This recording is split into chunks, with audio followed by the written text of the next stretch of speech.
We are on our way to the Horenka project, which is in the Bucha region near Kiev in Ukraine, and the Horenka hospital was severely destroyed, damaged by the Russian occupation in February-March 2022, and Greenpeace has been helping to rebuild this project together with other NGOs and install the solar panel.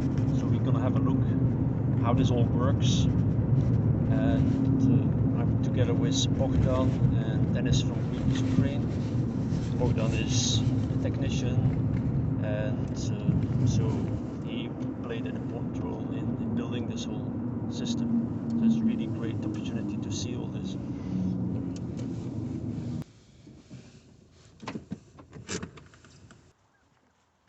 So Dennis, this is the hospital? Yes. Okay. So this is the main entrance. Yeah. We can walk from the other side. You will see the. Okay. I'm following you. Oh, that's a serious solar system, right?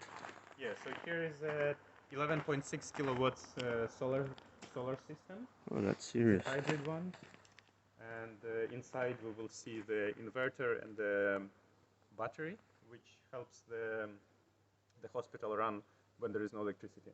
It's very sunny today. Very so soon we'll have a look how much electricity it's producing, huh? Yeah. Let's go inside, have a look. Yeah, okay. This is the explanation about our project, so people who visit the hospital, they understand what is happening here, how this hospital has been reconstructed. Great.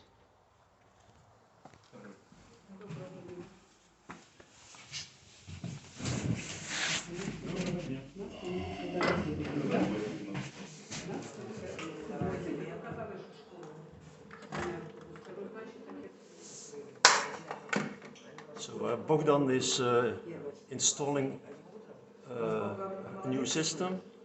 Bogdan is a volunteer with Greenpeace, a technician, so making sure that everything works fine. Bogdan, what are you doing? I'm installing a monitor for view system information.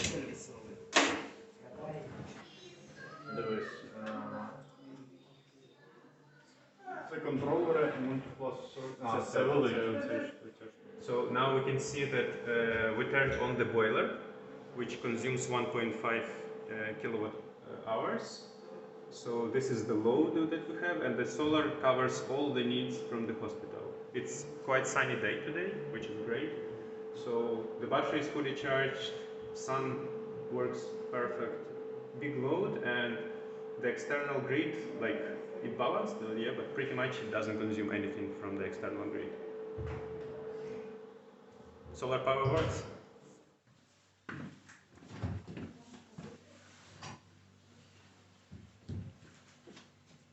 So here's not the solar system, it's a heat pump. Right.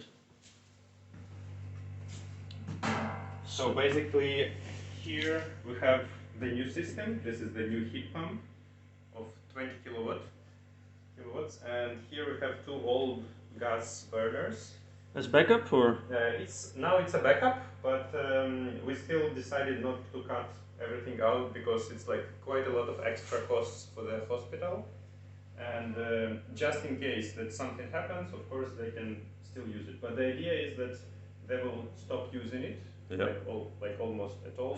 Phasing it out. Phasing it out, yeah, for the next year. What's really great with the heat pump, and it helps a lot when the electricity is out, is this big water tank. So it's 500 liters water tank, which Let's have a look. Yeah. Which stays hot, like when there is no electricity and the heat pump stops Yeah, so that's a kind of buffer. Yeah. So our solar system keeps the water pumps. So these are the water pumps here and there. Yeah. They keep running, pumping the water through the pipes when there is no electricity. Then you still have the battery to make sure it all works. Yeah, that's what the battery keeps this system running. So the hot water cools down over the period of like 6 to 8 hours, depending on the outside temperature. But the building would still have enough warmth to keep the building warm for like up to 18-19 degrees for at least 24 hours. Wow. So when there is no electricity at all in the hospital. So you have a good insulation. Yeah, it has good Good new insulation. windows. Yeah, and we will do the roof. Like we hope that the hospital will finish the roof insulation soon, and this will be even more like Exactly. even longer. Yeah, to keep. So actually, the building, the bricks, the hospital itself is the biggest battery. Yeah. A free battery. The battery for the for 0 grivda. Yeah. That's fantastic, right? Yeah. So important when we start this kind of reconstruction that the building should be insulated well.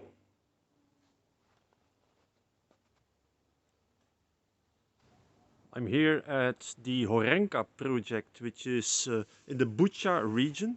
Bucha, which was heavily destroyed during the first phase of the Russian occupation.